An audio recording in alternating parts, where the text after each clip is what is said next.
السلام علیکم۔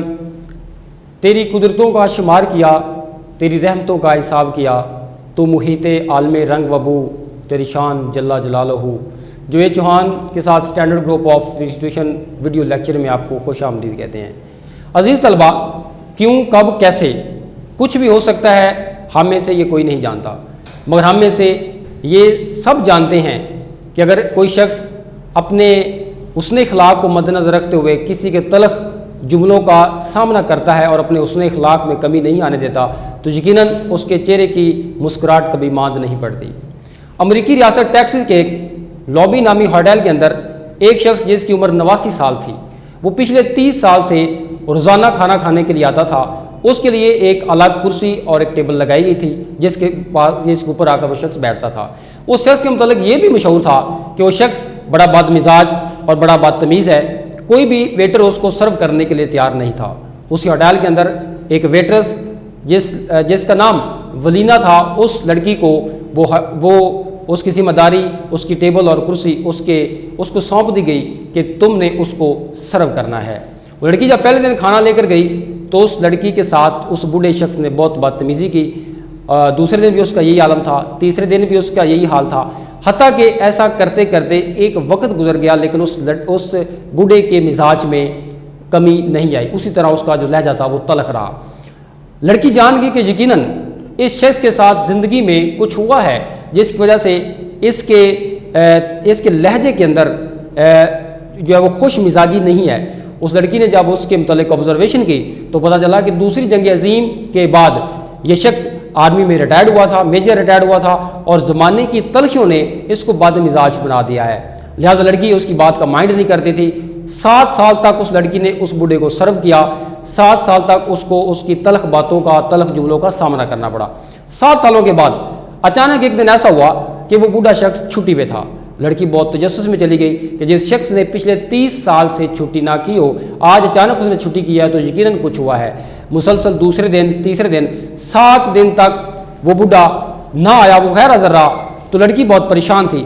ایک دن وہ لڑکی اپنی شفٹ شروع کرنے سے پہلے اخبار کا مطالعہ کر رہی تھی کہ اچانک اس نے اخبار میں کچھ پڑھا اور وہ ایسے بالکل جس طرح کے سکتے میں چلی گئی۔ یوں لگا گویا وہ لڑکی اس بوڑھے شخص کو زندگی میں کبھی دوبارہ نہیں دیکھ سکے گی۔ اس لڑکی نے اپنا روٹین کا کام جاری رکھا، لیکن سارا دن وہ بڑی لڑکی پریشان رہی کہ یقیناً اسے یوں لگا کہ زندگی میں اس نے ایک بہت بڑی نعمت اس نے کھو دی ہے۔ شام کو ڈیوٹی اس کی ختم ہونے سے پہلے ریسپشن کے اوپر ایک کال آتی ہے۔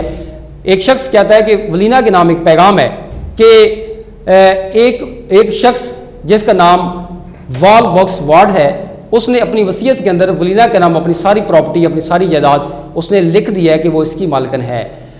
گویا اس کے اچھے اخلاق نے اس کو چند ڈالر کے یہ کام کرنے والی لڑکی کو $1 ملین کا مالک بنا دیا۔ یہ اللہ تعالیٰ نے اس کو اس کے حسن اخلاق کا ثمر دیا۔ عزیز طلبہ، نبی کریم صلی اللہ علیہ وسلم نے جب مکہ میں اسلام کا آغاز کیا تھا تو اس وقت کفار مکہ آپ کی جان کے دشمن بن گئے، لیکن آپ کبھی ان کا ریاکشن نہیں دیتے تھے۔ آپ ہمیشہ اپنے حسن اخلاق کے ذریعے ان کو مثبت طریقے میں ڈھالنے کی کوشش کرتے تھے۔ اس کا نتیجہ کیا ہوا کہ ایک مسلم حرم کی پاسبانی کے لیے نیل کے ساحل سے لے کر تاب خاک کے کاشگر 22 لاکھ مربع میل پر وہ میرے نبی نے جو درخت لگایا تھا اس کا سایہ 22 لاکھ مربع میل تک بھی پہنچا تھا۔ تو اگر ہم میرے نبی کے حسن اخلاق کو ہم اپنائیں، میرے نبی کی سیرت کو اگر ہم اپنائیں تو یقیناً اللہ تعالیٰ نے ہمارے لیے بہت ثمرات رکھے ہوئے ہیں، یہ میرا یقین ہے۔ آج ہم چلتے ہیں اپنے ٹاپک کی طرف۔ آج ہمارا سبق کہلی ہم پڑھیں گے۔ سر سید احمد خان اس کے مصنف ہیں جو کہ 1837 کے اندر وہ پیدا ہوئے تھے اور 1898 کے اندر وہ اپنے خالق حقیقی سے ملے۔ سر سید احمد خان، ان کی وجہ شہرت علی گڑھ مرکز جو کہ تعلیمی اور سیاسی گرمیوں کا بہت بڑا مرکز تھا، وہ ان کی وجہ شہرت بنا، اور یہی مسلمانوں کا ایک بنیادی نقطہ تھا، بنیادی مرکز تھا جس کو لے کر مسلمان آگے بڑھے اور انہوں نے ایک الگ جو تھا وطن وہ لینے میں کامیاب ہوئے۔ انہوں نے تعلیمی خدمات جو انہوں نے اور کے ساتھ ساتھ جو ادبی خدمات سر سید احمد خان کی ہیں ان میں انہوں نے رسالہ تہذیب الاخلاق لکھا، سائنٹیفک سوسائٹی کا قیام معرض وجود میں آیا۔ وہ ایک بڑے مصلح، ایک اچھے مضمون نگار تھے، حتیٰ کہ سر سید احمد خان کے متعلق یہ کہا جا سکتا ہے کہ وہ 2 قومی نظریے کے موجد ہیں، کیونکہ 1967 کا جو اردو ہندی تنازع تھا اس نے یہ ثابت کر دیا تھا کہ مسلمان اور ہندو جو ہیں یہ دونوں الگ نظریات رکھتے ہیں، ان دونوں کا رہن سہن تہذیب و ثقافت الگ ہے، لہٰذا یہ دونوں قومیں اکٹھی نہیں رہ سکتی، تو لہٰذا سب سے پہلے سر سید احمد خان نے دو قومی نظریے کی اصطلاح پیش کی تھی۔ سر سید احمد خان ایک بہت بڑے مضمون نگار اور بہت بڑے مصنف تھے، وہ 30 کتابوں کے چھوٹی بڑی 30 کتابوں کے وہ مصنف سمجھے جاتے ہیں۔ ان کی مشہور و معروف تصانیف جن میں آثار الصنادید ہے، رسالہ اسباب بغاوت ہند ہے، تبیان الکلام، خطبات احمدیہ اور تفسیر القرآن وہ قابل ذکر ہے۔ انہوں نے یہ ایک مضمون ہے حیت کے اعتبار سے کہلی، آپ کے شامل نصاب سبق کہلی، یہ حیت کے اعتبار سے ایک مضمون ہے سر سید احمد خان کا، اس کے متعلق آج ہم جاننے کی کوشش کرتے ہیں۔ یہ ایک ایسا لفظ ہے جس کے معنی لوگ سمجھنے میں غلطی کرتے ہیں، لوگ یہ سمجھتے ہیں کہ ہاتھ پاؤں سے کام نہ کرنا، محنت مزدوری میں چستی نہ دکھانا کہلی ہے، چلنے پھرنے میں سستی کرنا کہلی ہے، مگر یہ خیال نہیں کرتے کہ دلی قوہ کو بیکار چھوڑ دینا سب سے بڑی کہلی ہے۔ دلی قوہ کہتے ہیں دل کی طاقت کو، یعنی سر سید احمد خان کا نقطہ نظر یہ تھا کہ کہلی وہ نہیں ہے اگر آپ اپنے کام کی رفتار کو آہستہ رکھتے ہیں یا آپ اپنے کام کے اندر پھرتی یا چستی نہیں دکھاتے ہیں، صرف وہ کہلی نہیں ہے، بلکہ اپنے دل کی طاقت کو بیکار چھوڑ دینا، اپنے دل سے اور اپنے دماغ سے کام نہ لینا، یہ سب سے بڑی کہلی ہے۔ ہاتھ پاؤں کی محنت اوقات بسر کرنے، روٹی کما کر کھانے کے لیے نہایت ضروری ہے۔ روٹی پیدا کرنا، پیٹ بھرنا ایک ایسی چیز ہے کہ بے مجبوری اس کے لیے محنت کی جاتی ہے، ہاتھ پاؤں کی کالی چھوڑ دی جاتی ہے۔ اس لیے ہم دیکھتے ہیں کہ محنت مزدوری کرنے والے لوگ اور جو کہ اپنی روزانہ محنت سے اپنی بسر اوقات کا سامان مہیا کرتے ہیں بہت کم کال ہوتے ہیں۔ محنت کرنا، سخت کاموں میں ہر روز لگے رہنا گویا ان کی طبیعت ثانی بن جاتی ہے۔ طبیعت ثانی کہتے ہیں پختہ عادت، کہ ان کی پختہ عادت بن جاتی ہے، مگر جن لوگوں کو ان باتوں کی حاجت نہیں وہ اپنے دلی قوہ کو بیکار چھوڑ کر بڑے کہل اور بالکل حیوان صفت ہو جاتے ہیں۔ حیوان صفت کہتے ہیں جانوروں جیسی عادات۔ یہ سچ ہے کہ لوگ پڑھتے ہیں، پڑھنے میں ترقی بھی کرتے ہیں، ہزاروں پڑھے لکھوں میں سے شاید ایک ایسے کو موقع ملتا ہوگا جو اپنی تعلیم کو اور اپنی عقل کو ضرورتاً کام میں لاوے، لیکن اگر انسان ان عارضی ضرورتوں کا منتظر رہے اور اپنے دلی قوہ کو بیکار ڈال دے تو وہ نہایت سخت کال اور وحشی بن جاتا ہے۔ انسان بھی مثل اور جن حیوانوں کے ایک حیوان ہے، جب اس کے دلی قوہ کی تحریک سست ہو جاتی ہے، کام میں نہیں لے جاتی، تو اپنی حیوانی خصلت میں پڑ جاتا ہے اور جسمانی باتوں میں مشغول ہو جاتا ہے اور انسانی صفت کھو کر وہ پورا حیوان بن جاتا ہے۔ بس ہر انسان پر لازم ہے کہ اپنی اندرونی قوہ کو وہ زندہ رکھے اور ان کو بیکار نہ ڈالے۔ یعنی اگر انسان اپنے دماغ کو اور اپنے عقل کو استعمال میں نہیں لائے گا تو کیا ہوگا کہ اس کے فارغ رہنے سے اس کے اندر حیوانی صفات پیدا ہوگی، جنم ہوگی، اور وہ کام کار گزرے گا کہ جو انسان کم از کم کرنے سے ضرور ڈرتا ہے۔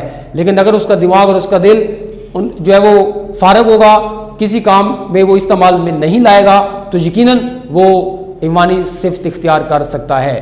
ایک ایسے شخص کی حالت کو خیال کرو جس کی آمدنی اس کی اخراجات کو مناسب ہو، اس کے حاصل کرنے میں اس کو چندہ محنت کا مطلب ہوتا ہے کہ تھوڑی سی محنت مشقت کرنی نہ پڑے، جیسے کہ ہمارے ہندوستان میں ملکیوں اور لاکھ رائے دار ٹیکس نہ دینے والے کا حال تھا، وہ اپنے دلی قوہ کو بیکار ڈال دے تو اس کا کیا حال ہوگا؟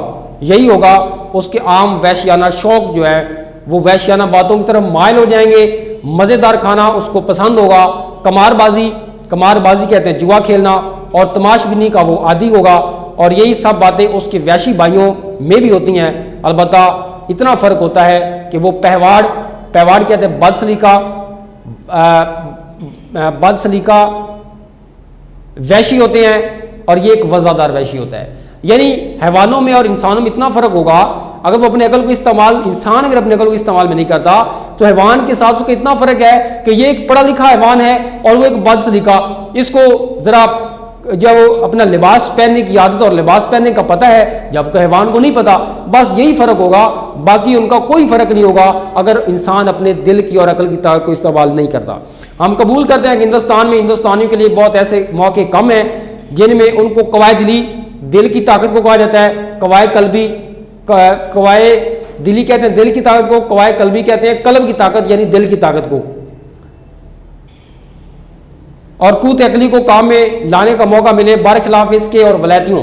ولایتی کا مطلب ہوتا ہے ولایتیوں یعنی غیر ملکیوں، خصوصاً انگلستان میں وہاں کے لوگوں کے لیے ایسے مواقع بہت ہیں، اور اس میں کچھ شک نہیں اگر انگریزوں کو بھی کوشش اور محنت کی ضرورت اور اس کا شوق نہ رہے جیسا کہ اب ہے تو وہ بھی بہت جلد وحشت بننے کی حالت کو پہنچ جائیں گے.